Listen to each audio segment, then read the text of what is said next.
The next stop is On the Radar Radio. Stand clear of the closing doors, please.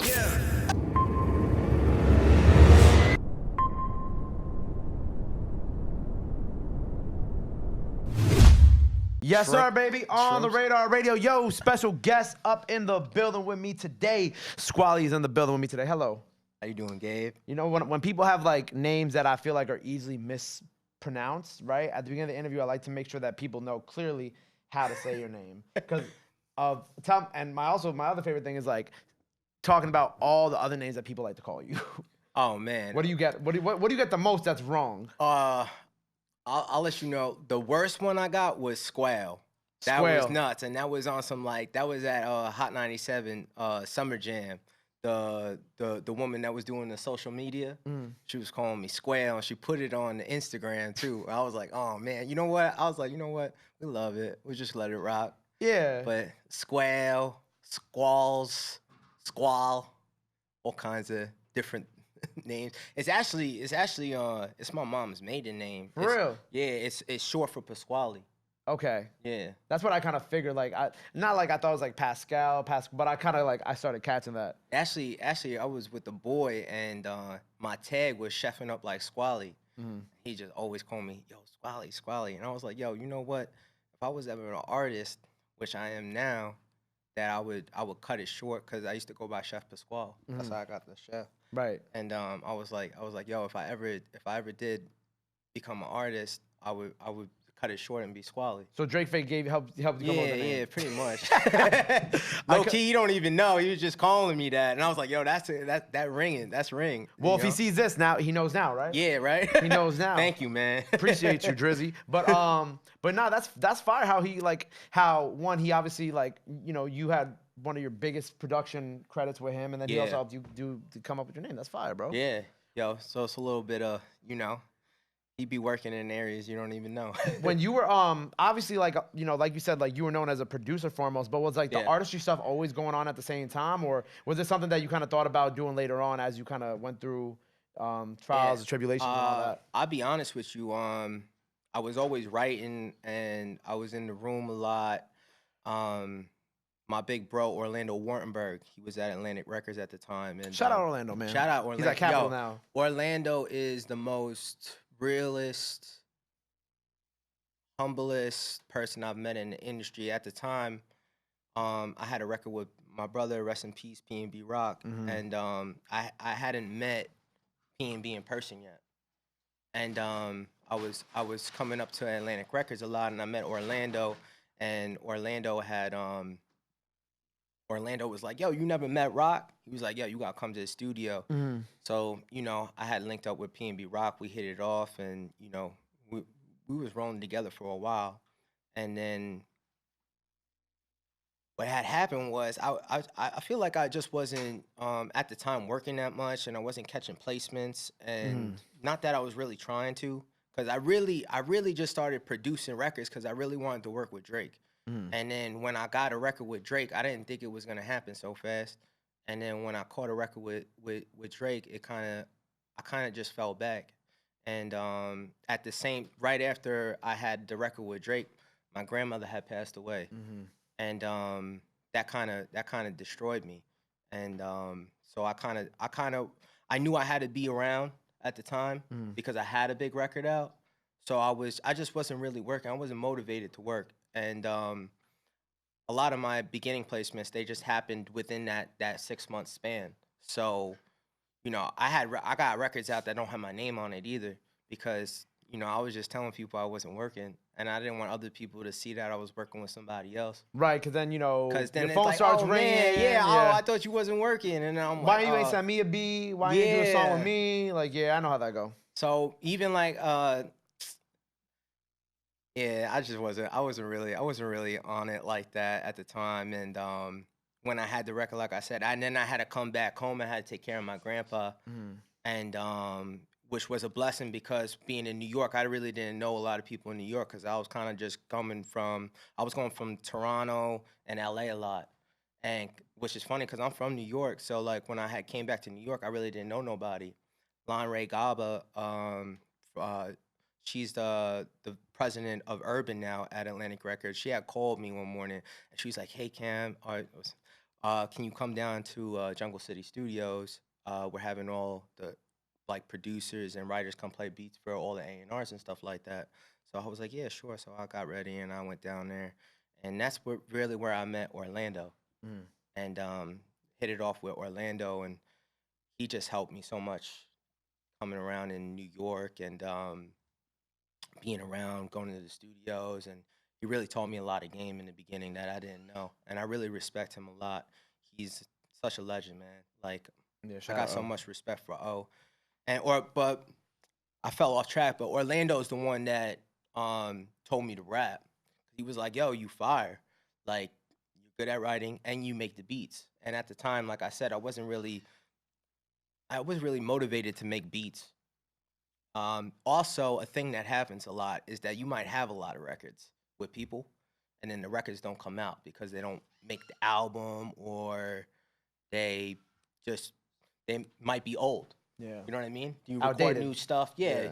You know, artists are always gonna like the newer stuff. So, and also me being an artist, I know now because I got joints that I did 2 years ago, and people love those records, and I'm just like, man, those are old. Like, I got so much new stuff, and I feel like it's better. Um, but Orlando was the one that really he was like, yo, put some records out, start building the brand, Mm. and I'll help you when the time is right. And then I built my brand up to where it is right now, and I have a really good, solid foundation and a really tight community of people that I wouldn't even call them fans. I would say it's like a big family of people that are supporting me.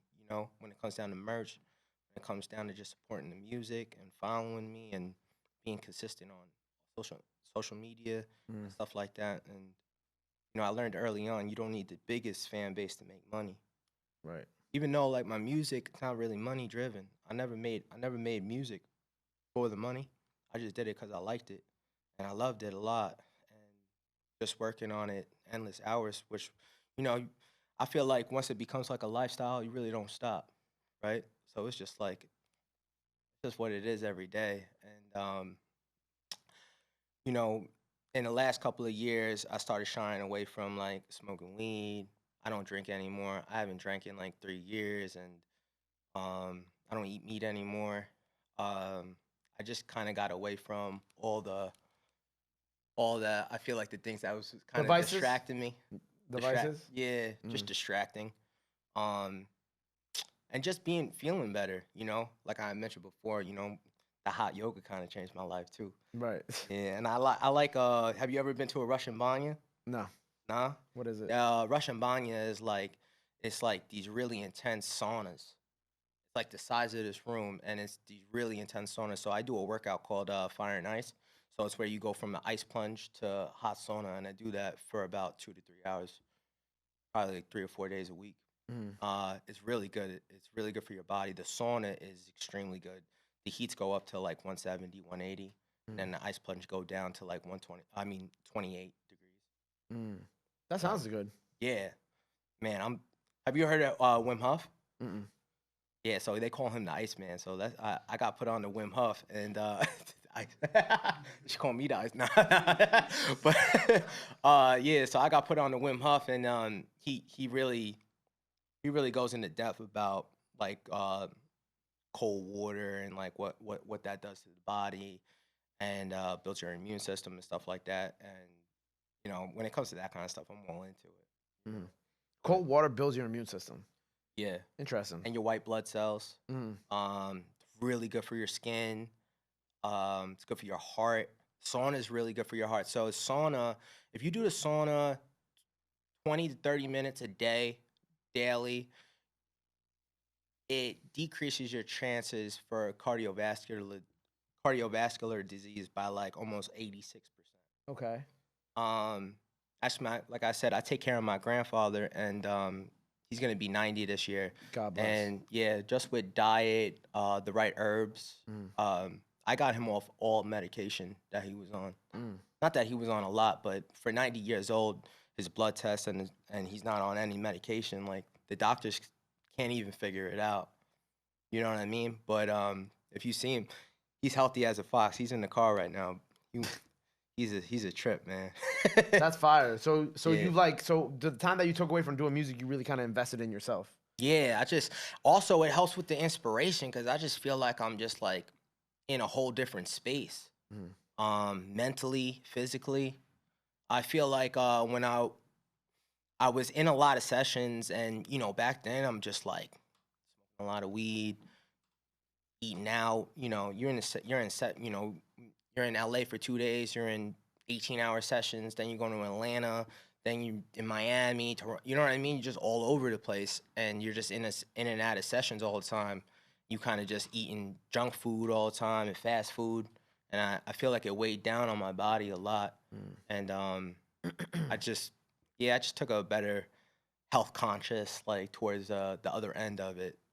Especially just getting older and stuff like that. You just want to stay more focused and see it and taking care of my grandpa. It's like, okay, I definitely want to see myself in his condition at 90 years old as well. You know, because like at the end of the day, like we forget that while we're also grinding, like we forget that we're just as important as the work we're doing. I learned that from Steve Aoki because Steve Aoki always has a daily routine. What's his daily routine? Like he just does the yoga in the morning and he eats well and he just makes sure. And that guy works really hard. Yeah, he works really hard. Like I think he broke a record for like the most shows ever in 1 year. Really? Yeah, he's got a crazy documentary too. I gotta watch it. I've never seen it. It's dope. Yeah, Steve Aoki, dope person. Had fun experiences. But you just see people. I'm just into taking care of my body, man. You know what I mean? I'm really my OG. Like we just very we're just into the whole yoga and meditating and just really staying focused. And it's a better. I feel like it's a better way of life for myself. Definitely. Right. That's fire, man. Yeah. Like even with it's crazy. Like you're talking about all the experiences that you had too, especially like if you look at like you're talking about how you had music with Rock and a few other people. I think who else you said before? You had a record with Thug too. Yeah, Young Thug, OT Genesis. And it's funny with that record because I had Rix Morales, my brother too, at Atlantic Records. I had told Riggs like, yo, don't put my name on the record and take my tag off of it, but the record was already done. But it's just funny because it came down and I was like, oh man. I've been telling everybody. I'm in London with. So that was like when you were taking your time off. Yeah. Okay. Yeah, and then that record was old though. That record was old. Yeah, that came out 3 years later. But I was about to say, couldn't you also just be like, oh, that's an old record? Like that's what I said. But still people are like, oh, what? Like I'm like, thankfully I got a lot of great relationships in the music industry, and I got a lot of friendships. So it's people know I'm a genuine person. Right. And they never take no resent to it really. I built really good when I wasn't working though, I was building even better relationships because it had nothing to do with business. And I've been blessed to the point where I'm friends with a lot of people and they're always willing to help and they're always reaching out. They're always it's just a lot of love. I think people get misconstrued with the industry when they don't see the love. You know what I mean?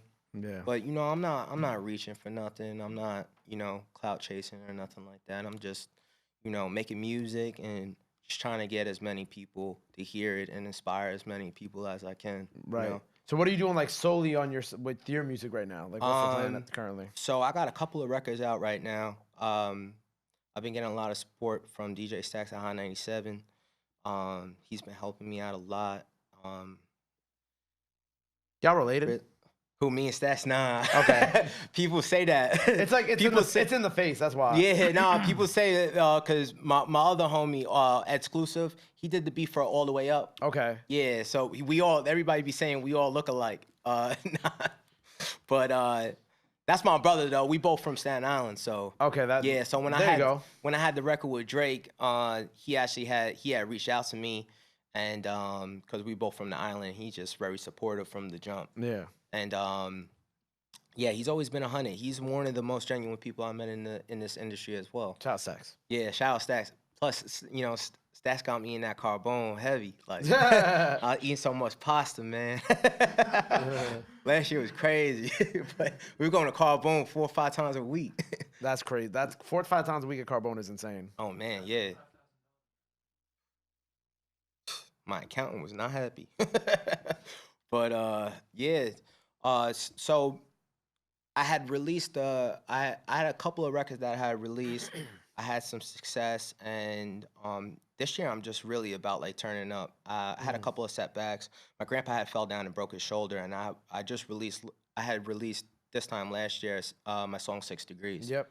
That went pretty crazy, and I literally like a couple of weeks after that had a little setback when my grandpa broke his shoulder. So, you know, the last couple of months after he got out of the hospital, I was just at home doing recovery with him and just getting him back into shape again, and taking care of him. I mean, he's with me all the time. He's with me. He's in the car right now. So, you know, I usually don't leave the house without him. And I think, you know, I respect him a lot too. That's my man. Right. My mother had passed away when I was 5, and you know, my dad, you know, just grew up really poor, and we didn't have a lot of help. And my grandparents kind of like took that role of my mother, so we was with them pretty much 90% of the time. And so when I lost my grandma, like I said, it was like losing my mom. It wasn't really like the same thing as like somebody lose like their grandma, you know? Yeah. My grandma raised me really. And it was devastating when that had happened. And it was weird because career-wise, I'm so high, right? I'm at the highest point in my career at that time, and I'm at the lowest point in my life. And I think that people didn't really realize what was going on because I'm not the type of I'm not really vocal on things. I just handle my business and go on with my day. Yeah, you know what I mean? So I wasn't very vocal. Plus, you know, you don't want to be that person that's bringing, I wouldn't say negativity, but just like an emotions that's just at a lower frequency. You know, let me deal with that and, you know, keep that over here. You know what I mean? So I feel like maybe you know, things could have went a different way, but I'm happy. I'm right where I'm supposed to be right now. Facts. You know what I mean? And I'm very, very happy. I'm happy with how my life turned out and is turning out in the future. You know, we're just blessed every day, right? We woke up this morning, we healthy, happy, your family happy, your friends are healthy. I think that's the biggest blessing. Right. I thank God every day when I wake up that, you know, thank God we healthy. Like, you know what I mean? Thanking God. I thank God I thank God just for everything all the time. Just very grateful. And I feel like that's when the blessings start coming in. So I had took some time off, and now I'm getting back into it, and you know, just releasing my own music and producing my own music, and yeah, I'm just kind of I'm excited to see where this year is gonna take me. Word. And when can we expect some new music from you? Actually, so Money Tree is gonna be out soon. That's what we performed here today. Yep. Yeah, so Money Tree will be out soon, and then I got 3 new singles dropping within the next couple of months. Dope. And then then I'm gonna follow up that with an EP. Shout out Ghazi. I just did a thing with Empire, and you know, we're just gonna run it up this year. So great, and I appreciate you having me on the show. This was something that, you know, I really wanted to do.